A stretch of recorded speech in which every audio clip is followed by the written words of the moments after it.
Hello? Hello? Hello? Hello? It's me, Marianic90. Welcome to I appear before you once again, bringing another amazing, informative, enlightening power scale to shake the world with. Today's topical topic is a comprehensive power scale on the feats and calculations of very beloved little franchise known throughout the intellectual power scaling community. So strap in your seat belts, because we are going to Freddy Land for 5 nights.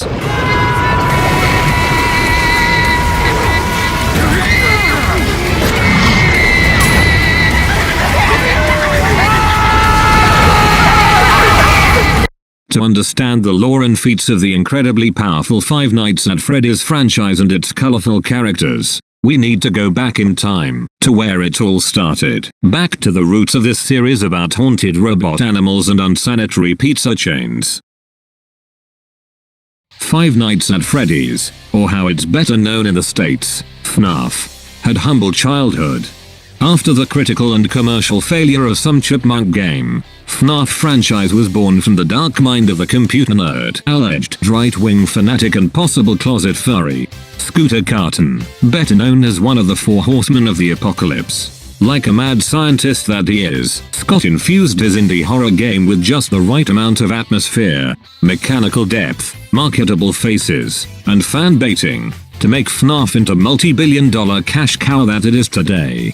The story of the games follows the criminal escapades of one handsome man called William Ashton, Mr. Ashton, as he tries to rack up the highest body count of converting children into furries, and the souls of his victims battling it out with him in various family restaurants of various states of disrepair. This riveting conflicts between robots and purple humans begun when the child-killing purple-skinned geezer and his lifelong partner and possible light-side counterpart, Henry, decided to bring joy to children via building horrific animatronic animals to eat their dreams and sometimes brains too. Working together with Henry, Mr. Ashton built many of these wonderful children-entertaining robots. So, how many of these robots did the two make in total? You need to understand.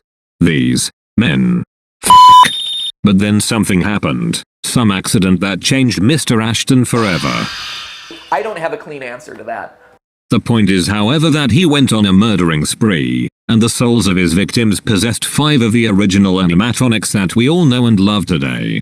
These 5, plus some other robots that are not as important, then went on epic quest to kill their target, Mr. Ashton. Which is a great jumping point to explaining the feats this group of original animatronics has performed in their purple guy jump-scaring career.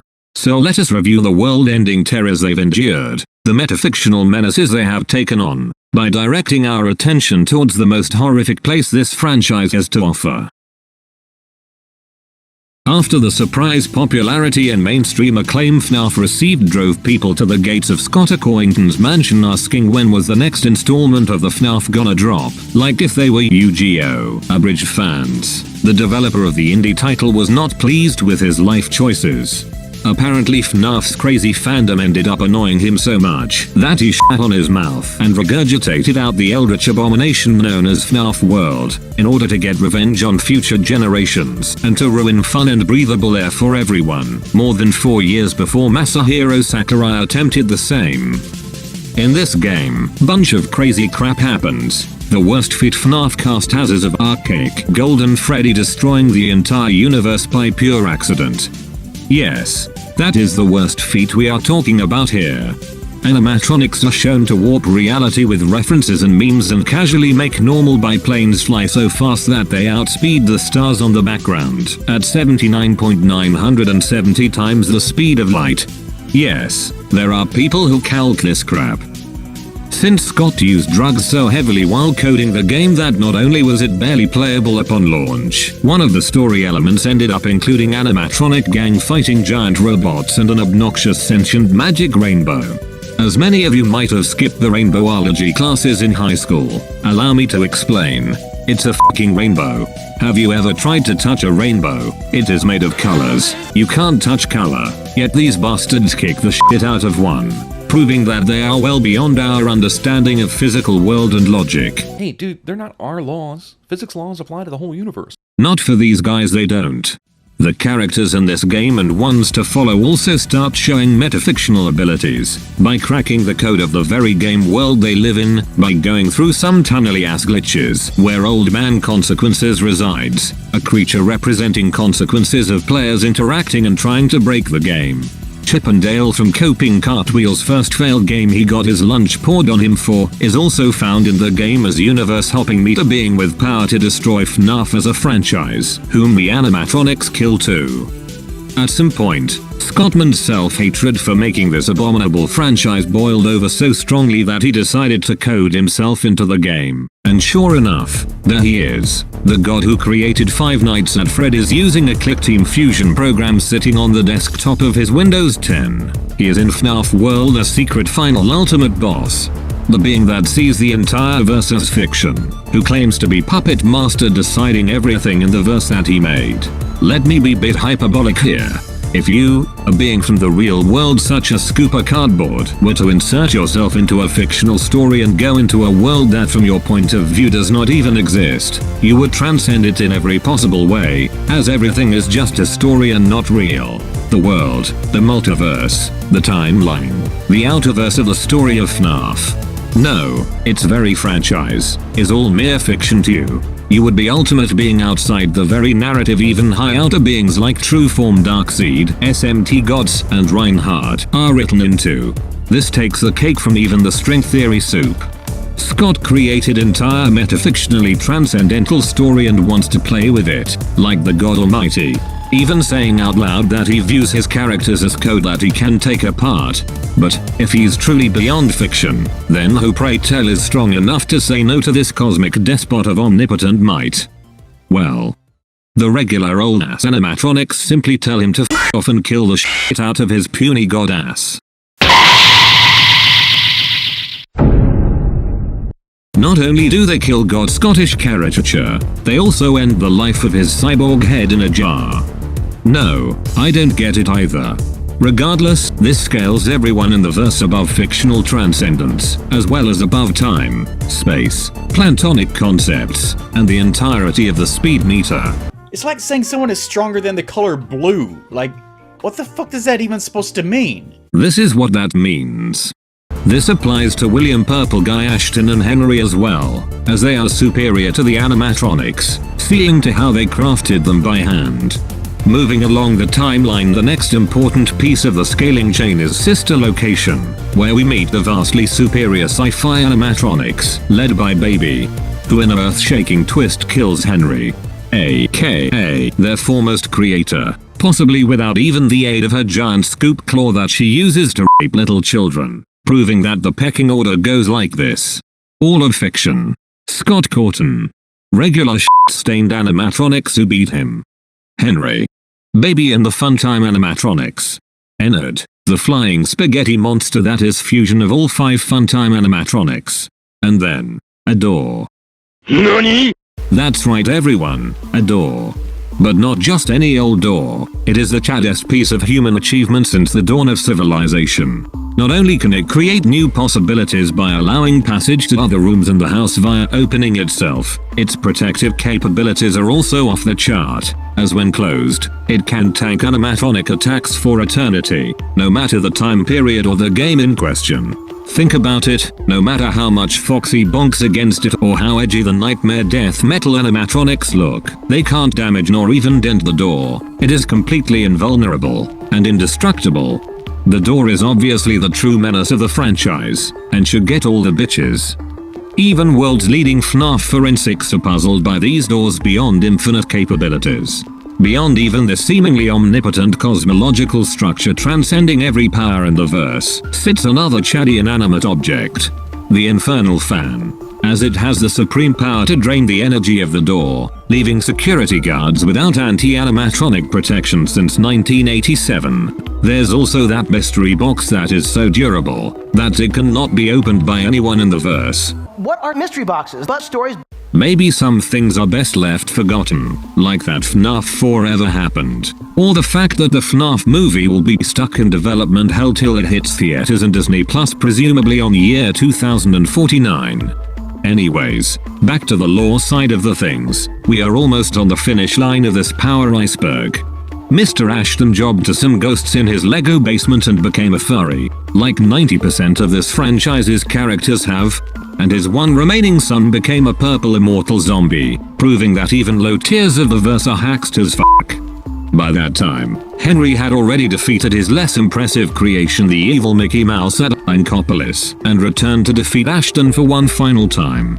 By dropping a lighter on him, burning him and all remaining animatronics, finally ending this crappier version of Corpse Party. But wait, didn't baby kill Henry? How's she alive? It was a different timeline. Also shut up. Turns out that the golden cow was not dry yet. Far from it actually, as the dawn of virtual reality allowed FNaF franchise to continue in big never-before-seen way, bringing in vast new levels of power. In FNaF VR Send Help and its prequel sequel, Mr. Ashton returns from the death twice more, first as glitchy amusement park performer, and then as overcooked Watership Down reference, like nothing ever happened to him. I have died before. While this proves that Purple Guy is immortal and can't be killed, it also proves that this fucking franchise will never end. Fucking hell. At this point Ashton has come back more times than Dracula from Castlevania. Not only could he come back from beyond Outerversal and beyond fiction characters killing him, he also somehow imprinted onto or copied something into other people, making them all into glitchy traps, which means that at this point literally everyone in the franchise, and the world, is Purple Guy as well. Purple Guy is Zehadort from Kingdom Hearts. Maybe dying was too gay for a conservative man like him. The insanity continues. The bullshit never ends. What next? Scotch Tape Crafton invents yet another new set of animatronics that evolve so much they can even destroy doors. Holy Jesus, what the shit? The Rockstar animatronics transcend even the macrocosmic implications of the door. This franchise is becoming too powerful, not to mention complicated. There's too many redundant characters and hidden lore points that no one can be scaled properly anymore. Really, Five Nights at Candy's is becoming canon. Let's face it, we are fucked. The franchise is now about nothing more than mystery pandering and bringing back old storylines with new coat of paint and about finding out names of characters who are long dead and don't matter. There are impossible mysteries with stupid answers that only bring more questions, toe and eye inconsistencies, plot holes, mind control discs, more Freddy clones and saber faces. The fucking nightmares being real, but then again maybe not.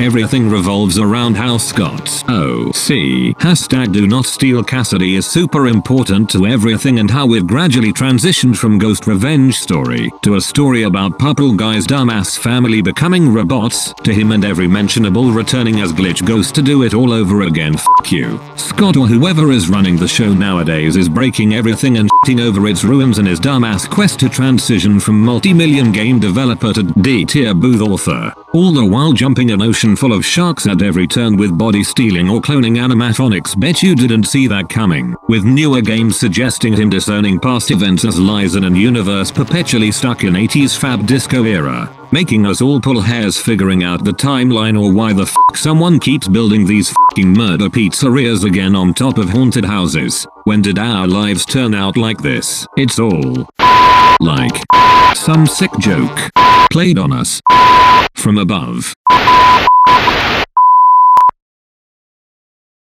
But anyway, what do I know? I am but a humble servant of the internet, trying my best to tie up all this interesting lore into an cohesive power scale. It is not my place to judge how nothing makes sense, as a seeker of sense. Regardless, it is clear that, albeit convoluted, the story of Five Nights at this certain pizza place full of funny world building is story of robotic Chuck E. Cheese rejects in possession of unimaginable power. Higher than universal. Higher than multiversal. Higher than outerversal. Higher than boundless. You can't beat a fucking door. Oh my god. What the fuck am I doing with my life? I can't believe I gave myself wanker's cramp for this. Anyways, thank you for watching this objectively legitimately informing video about facts. I was gonna go with a slow burn on this one, but then I remembered what franchise I was talking about. Oh my fucking god, kill me. Tune in next time for another equally retarded requested high-octane episode of the Power Scales, where we take a look at the outer meter of Yandere Simulator. In the meantime, please consider subscribing, donating to the Patreon link and showing your love for the channel in all the ways you can. I'll be sure to remember you all when I reach 5 million subscribers.